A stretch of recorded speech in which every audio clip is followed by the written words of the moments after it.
Altin Hajrit, Gjokës, Troplinit dhe Ramës, ka shumë biemra ky njeri. Armikut të egër të pluralizmit politik dhe të votës së lirë të shqiptarëve, drejtësia vonon, por nuk harron Sali Berisha. Kjo është letra që unë i lash, një monstre të votës së lirë të shqiptarëve, një monstre të vërtet të votës së lirë të qytetarëve shqiptarë, të cilin kushtetuta e detyron të hetoj krimin zgjedhor dhe unë kam sot detyrimin të informoj se nga 43 dosjet shqyrtuara kanë penalizuar vetëm një. Ndërkohë që farsa elektorale zgjedhore është universalisht e konfirmuar tashmë nga OSB-o diri që vëzhgojnë zgjedhjet, nga deputetet e Këshillit të Europës, deputetet e Parlamentit Evropian, nga Komisioni i Jashtëm i Parlamentit Evropian dhe IBAR. Pra, në të gjitha këto dhe pretendimet dhe me qindra fakte dokumenta të paraqitura nga opozita. Por që të gjitha këto për armiqët e votës së lirë janë hiç asgjë apo nuk ekzistojnë. Edhe njëherë, ju e ripërsërisate sulmet e mia të meritura ndaj Altin Troplinit dhe paraardhësit të tij, gjelatit të sigurimit shtetit Kraja, kanë qenë të lidhura parazithash dhe mbi të gjitha me qëndrimin e tyre ndaj dosjeve të famshme të zgjedhjeve në Dibër dhe në Durrës. Me atë akt ata dëshmuan armiqsinë, dëshmuan në mënyrë flagrante armiqsinë ndaj votës së popullit opozitar dhe vazhduan në zgjedhjet e 14 maj 2023 dhe zgjedhjet e 11 maj të vitit 2025. Por sot unë duhet të informoj shqiptarët se çfarë mercenarësh të pushtetit ka kjo ndërtesë. Prej 3 vitesh, shqiptarët ndigjojnë dhe kanë dëgjuar takimin Famzi në Aruba të përfaqësuesve të qeverisë shqiptare me klanet, me bost e kartelëve të drogës. Prania e përfaqësuesve të qeverisë shqiptare në Aruba është konfirmuar nga gazetari investigativ ndër më seriozët i Italisë. Është konfirmuar nga media dhe kjo dihet universalisht. Aruba është damka më e zezë, është dëshmia më flagrante e narkoshtetit shqiptar e bashkëpunimit të ngushtë të Edi Ramës me kartelet e drogës. Tani çfarë ndodh këto ditë? Këto ditë autoritetet spanjolle dhe jo vetëm ato kanë sjellë dosjen e plotë, se këtu nuk bëhet asnjë hetim. Jo. Forbidden. Po tjetë për qeverinë, pra sollën dosjen e plotë. Dhe tani Altin Troplini, Rama, veni çdo mbiemër se i meriton, nxjerr me të drejtë emrat e biznismenëve të implikuar, po jo të qeveritarëve. Shikoni sa të paftyr janë. Shikoni se si këta mbrojnë. Kriminalet në zyrat më të larta të shtetit. A ka njeri që nuk e din sot se në charterin për në Aruba shkuan qeveritar? Kush ishin ata? Asnjëri nuk e thot se kush ishin. Dhe ky është Altin Tropini që e fsheh. E fsheh. Ky është hetimi i tij, po unë e garantoj se në këtë mënyrë ai do konsiderohet bashkëpunëtor me klanin Aruba. A mund të fshihet një populli, prisni një minutë, a mund të fshihet një populli zyrtarit kriminal që fluturon nga Tirana në Aruba, që bën marrëveshje për ndërtimin, për thithjen e parave të drogës, ndërtimin e malit të Tiranës dhe thuhet edhe në zonat e tjera. Dhe tani dalin emrat e biznismenëve që kanë shkuar, po nuk dalin emrat e qeveritarëve që shkuan dhe firmosën marrëveshje, ose bën se mafia nuk firmos, mafia i ka kodët e thjeshta. Omerta, shumë vërtet. Tani omertën e zbaton Altin Tropini. Faqen zirë, i them. Ke detyrime nga i shqiptare, tani do na thuash se punë sekreti, çfarë punë sekreti morë? Po në qoftë se ti kursen dhe nuk u thua shqiptarve se Edi Rama i dërgoi ata në Aruba. Dhe kush janë ata? Cilët janë ata? Dhe se qeveritarët në Aruba kanë shkuar, kjo është 100% e sigurt. Janë të gjitha burimet. Shumë mirë që vepron ndaj biznismenve apo trafikantëve, çfarë ishin ata që ishin takim. Po koka e Meduzës takimit është Edi Rama dhe lejtnantë e tij që shkuan në Aruba. Ai ishte Angela Gaci, ai ishte vetë Rama, ai ishte Olsi Rama. Se thot aty dikur Rama i gjatë. Ata Ramat që janë ata të dy Ramat atë të shkurtër, më thonë, nuk i jo. Kush Rama? Janë një dy me mbjemë Ramë. Urdho? Ata një për të mirë. Bravo, mua më thonë se ata janë të shkurtër të dy. Dhe mbetet që Rama i gjatë më thonë tjetë ose Edi ose Olsi. Po nuk mund të them se as Edi as Olsi. Ate që mund të them me siguri me 100% që qeveritarët kanë shkuar nga Tirana në Aruba. Dhe se ky është problemi më i madh i qytetarëve shqiptar. Po këta janë një lloj me qeveritarët. Nuk thonë emrat. Fshehin emrat. A nuk është kjo një krim i vërtet? A nuk është kjo një fyrje, një përshmim për çdo qytetar të këtij vendi që nuk mund të di se cili është qeveritari trafikant që shkon dhe bën marrëveshje me paratë e krimit? Turpi i mbuloft. Doktor, po. Unë të bëj dy pyetje.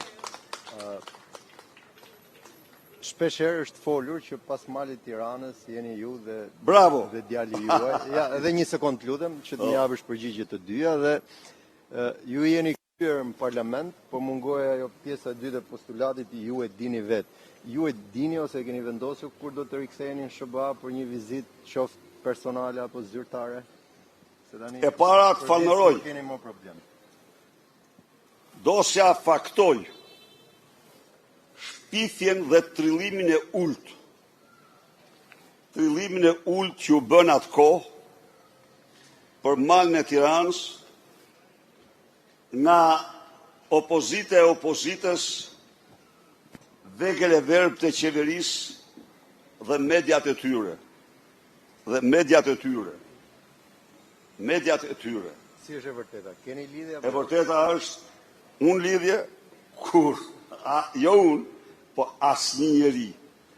Ti të mendosh se këto janë kjo është një pyetje që bazohet në trillimet e ulta të atyre që u përpoqen të mbulojnë pjesëmarrjen e Edi Ramës e njerëzve të Edi Rama apo të atin takim në Aruba, se do dilte, dhe pastaj të opozitës që i shërben qeverisë, e cila pa asnjë fakt, pa asnjë bazë akuzonte, por besoj se gjithçka tani në dorë të Altin Troplinit është dhe ka dalë shumë qartë se kush është dosja Aruba, edhe kush është mali i Tiranës. Kjo është të fanoj për pyetje. Për të dytën, natyrisht unë do shkoj, por një projekt i shpejt nuk e kam tani se do të shkoj, kur të takoj miq, takoj bashkëpunëtorët mi atje, takoj shumë miq. Pra nuk do shkoni për arsye shëndetësore, siç është raportuar. Tani, këto janë mjerimi, nuk po përdor fjalë tjera, po vetëm kaq mjerimi.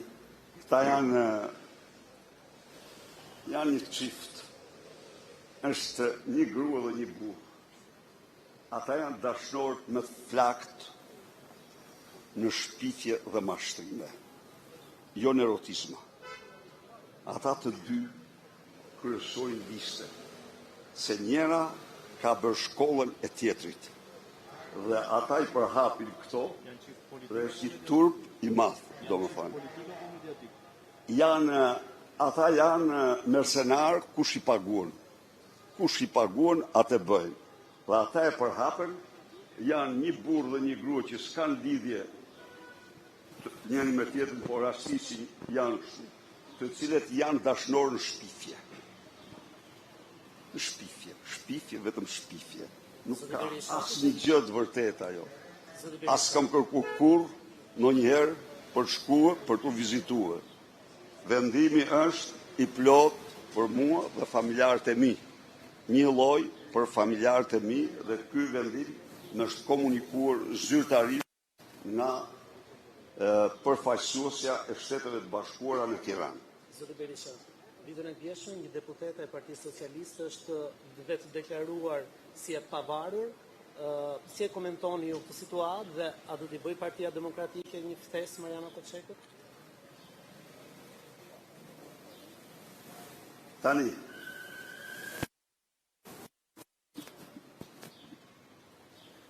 në qoftë se zonja Koçeku ka është larguar nga grupi për shkak të qëllimit të Edi Ramës ndaj protestës, unë e përgëzoj atë. Në rast se ajo ka patur se nuk ka shpjeguar me sa di unë, domethënë, nuk ka shpjeguar arsyet, pres të shpjegoj arsyet që të pronësohen, por them që tani, në rast se ajo ka dhënë dorëheqje për shkak të qëllimit të papërgjegjshëm, absolutisht të papërgjegjshëm të Edi Ramës ndaj protestës madhështore të paparë në historinë e Tiranës të rinisë dhe qytetarëve, ajo ka bërë një akt qytetar. Të shohim, të shpjegoj motivet që të bëjmë vlerësimin. Unë siguroj protestuesit se mandatet e Partisë Demokratike janë dhe do të jenë të tëra në funksion të kësaj lëvizje. Sikundër, ftoj edhe vazhdoj të ftoj shqiptarët të marrën pjesë masivisht, mbasi realisht. Edi Rama në rreth të kuq, tafnë dhe shpres nuk ka. Ta përcjellim, t'u japim një ndihmë këtyre trive në këtë funksion dhe mision liberator. Këto përgjigja. Zoti Berisha, megjithatë protestuesit kanë thirrur në vitin e tyre të 15 me pankartën Rama në burg, Berisha në burg. Si vlerësoni këtë parur protestues? Gjithashtu ajo është opozita e opozitës që mendon tani me qenë se gjykon se në këtë mënyrë, duke luftuar opozitën e vërtet, do mund të zëvendësoj atë, por opozita si ka zënë vemi askujt. Ndaj dhe i ftoj qytetarë të vazhdojnë demokratët të marrin pjesë sa më masivisht në këtë protestë, të mos ndikohen nga një slogan i opozitës dhe që është vërteta 2-3 sorosianëve. Dhe ti di mirë, ato marrëdhëniet e mia me Soros, i ketë ata. Ja, i njëni vetë, s'ka nevojë që të mund. I njëni vetë aty. Ndaj dhe unë përshëndes shumë përzemërsisht ata qindra mijëra qytetarë dhe tri të cilët në fakt po shirojnë të vend nga diktatura më shëmtuar në disa aspekte e them këtu, edhe më dëmshme se sa ajo që totalitarja, sepse kjo ka përzën 1.300.000 shqiptarë në 10 vite. Dhe ky është një dëm i tmerrshëm që don të paktën në kurs normal 40 vite, minimumi 40 vite, për të kompensuar, dhe për këtë Edi Rama, kjo është një genocid i mirëfill, si mas konventës OKB-s, dhe Edi Rama meriton të gjykohet për genocid. Zotë Berisha, ju insistoni në kritikat tuaja ndaj prokurorit Akim Xhumani. Megjithatë, ky prokuror është pjesë e grupit hetimor në dosjen që kuferuat si dosja Aruba. Pse e paragjykoni ju përderisa në këtë fascikull dhe në këto materiale që ju i keni lexuar, rezultojnë të dhëna që hedhin dritë pikërisht me atë që është stërtën ndër vite dhe ndoshta në vazhdim ky grup hetimor do të jetë i tillë sa do të gërmoj edhe në element të politikës. Anila, Bashkëlidhur me ta. Anila, jemi sinqert. Kjo dosje shqiptarët dhe bota kishte nevojën më të madhe të fillonte me politikën. Me politikën. Se kjo është dëshmia, unë e kam thjesht për veten time, sepse unë kam qenë vitin 2017 e kthej që të paktën 500.000 herë kam denoncuar narkoshtetin. Por Aruba, me praninë e zyrtarëve, është dëshmia konkrete, se ti mund ta thuash sigurisht tonë, por dëshmia më flagrante, më konkrete e narkoshtetit, e bashkëpunimit qeverisë së drogës. Dhe ky të parat që duhet i thoshte, mandatet e para të arrestit që duhet lëshonte, ka një popull, po ta spysin, këta fyën një popull të tërë, fyën inteligjencën, memorien, nërgjegjen e një kombi të tërë, duke i majtë në xhep zyrtarët e Edi Ramës, sepse janë vetë lakejt e Edi Ramës. S'mund t'i bësh një popull të mirë. Qytetarëve u thuhet se Aruba u mlodh në drejtimin e Engjëlla Gaçit apo tjetrit. Më fal, nuk e di tjetër se di emrin, se thoja me porositë e Edi Ramës. Dhe kur thuheshin këto, shqiptarët më vjejsoheshin pastaj. Gjithçka. Kjo është, po kjo fshihet, dhe unë zbije kur dakord me këtë janë. Ajo është një shërptor i Edi Ramës, unë e kam denoncuar me 100 herë, dhe s'do doja kur ta denoncoja. E kam denoncuar, ajo është implikuar vetë në krimet. Ai ka fshehura. Ai kujtohet ju që ai shetiste nga një zyrë në një zyrë, nga uluziu, faqeziu tek tjetri, që ma zjasti mandatin, të me zjatët mandatin. Do dini gjë, në histori, ata që kërkojnë zjatë mandatesh, ata janë absolutisht në qoftë se janë politikanë të lartë, janë diktatorë, në qoftë janë mercenarë të diktatorëve. Si mund të kërkoj, ai ishte një pyrje të ndryshojë kushtetuta për Altin Troplinin. Se Altin Troplini kishte bashkëpunuar me krimin dhe tani duhet na kishte duhet të ta mbyllte jetën si prokuror. Ishte gjëja që më ka revoltuar pas votës, kjo e dyta më shumë. Juve si lideri i opozitës, a ju mungon në bulevardit dëshmor të kombit? Janë të gjithë aty, po të garantoj që aty janë, jo aq, sepse aty janë me mira, qindra dhe mira demokrat, po kjo reale, dhe ju mund shkoni ta vërtetoni. Tani, po, edhe i ftoj prapë të shkoj. Natyrisht, natyrisht, unë admiroj, kam admirimin më të madh për këtë protestë, e para ose më fuqishmja protestë qytetare dhe rinore në kuptimin e mirëfillt të fjalës. Ata që përpiqen ta manipulojnë, ca opozitat, ata duken si miza në atë të kalit që kujton se të heq karrocën, thot Deni Diderot. Zoti Berisha, vetëm për koment. Po xhelozia, ndjeni që një protestë Ja, nuk ndjej. Jo, nuk ndjej xhelozi për puna, jo, nuk ndjej. Pse, ta them. Nuk ka asgjë për komb më të mbarë, më të bukur se përgjegjësia qytetare. Përgjegjësia qytetare është tipari kardinal i njeriu të qytetëruar, i cili e kupton që nuk ka përgjegjësi vetëm për veten e tij, për familjen e tij, po ka për shkallën, ka për lagjen, ka për rrugicën, ka për vendin. Dhe këtë po e dëshmoj, dhe se kjo është një gjë e jashtëzakonshme. Unë kur s'mund të kem, për kurrë e ndjek me admirimin më të madh. Po ju vetë do t'i vazhdoni protestën? Jo, sepse nuk është partjake, është po të shkoj unë sa do që të them qytetar, po nuk më të bëj diaramën, të them atë që s'është, unë jam partjak. Kjo është e vërteta, dhe unë nuk duhet kur që ato ngjyra që i kanë dhënë qytetar t'ja prekë, dhe s'ka çdo demokrat aty është pas një simbol partjak.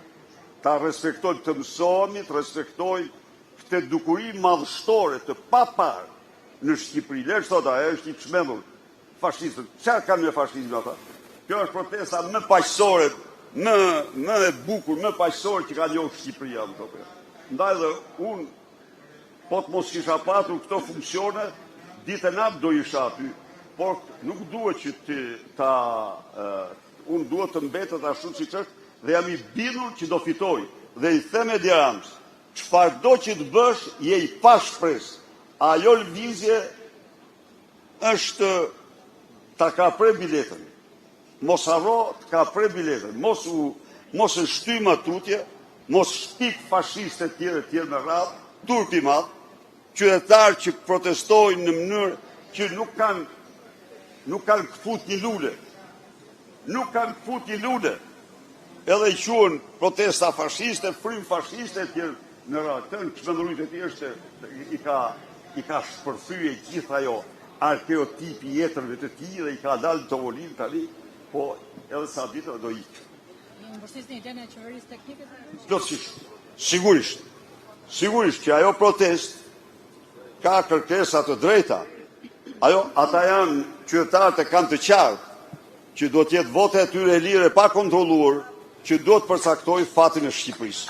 Dhe një qeveri teknike e cila përgatit zgjedhje të tjera, do të ishte qëllimi më i madh, më i rëndësishëm i kësaj proteste. A do ta pranoni ndryshim të kodit zgjedhor si kërkesat e protestuesve? Tani unë kam qenë në negociata dhe kam shprehur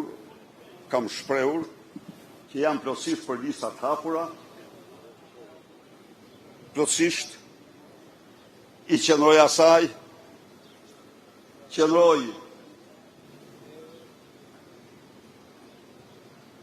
domosdoshmërisht se disa ndryshimeve rrënjësore, qëndroj për sankcionimin e ndërshkimeve më madhore për krimin elektoral, shpalljen e krimit elektoral si krim kushtetues të rënd, në mënyrë që ajo që ndodhi me Edi Ramën në Shqipëri të mos u përsëritet më shqiptarëve, se ajo është shkatrimtare për vendin.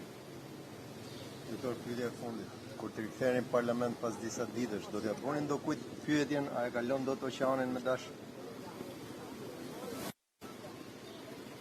Do ta bëni apo jo, vetëm kaq. Pa koment. Tani fryrja ime është të shoh para. Të shoh para sepse një kapitull u mbyll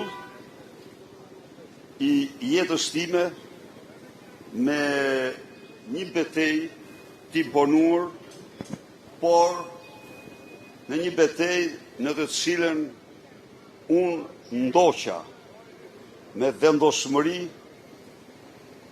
rrugën e mbrojtjes dinjitetit njerëzor, jo vetëm timës, por të gjitha atyre që kishin votuar dhe në kishin me besuar. Mendoj se Edi Rams a do e kalosh apo jo Atlantikun në një kohë kur ai e keni marrë vesh po i përgatit lubis Aratisjet. Po i përgatit absolutisht lubis largimin në një shtet tjetër. Këte e kam nga burime të mirë informuara. Janë burime të mirë informuara. Urdhë, sepse mendon se mos po i sjellin në një flet arresti tjetër nga Spaku dhe ajo të gdhijet në një shtet tjetër, diku tjetër. Po kjo është tek një informim e kam nga burime të besueshme. E them këtu po. Ja u them këtu burime të besueshme. Nuk them dot 100% vërteta, se po, por burime që në vetë janë burime të besueshme. Janë serioze. Apo përgatit dhe për vete ai këtë, i garantoj që edhe mrapa diellit po të shkoj, do vi këtu t'jap llogari për krimet që ka kryer. Miru pafshim.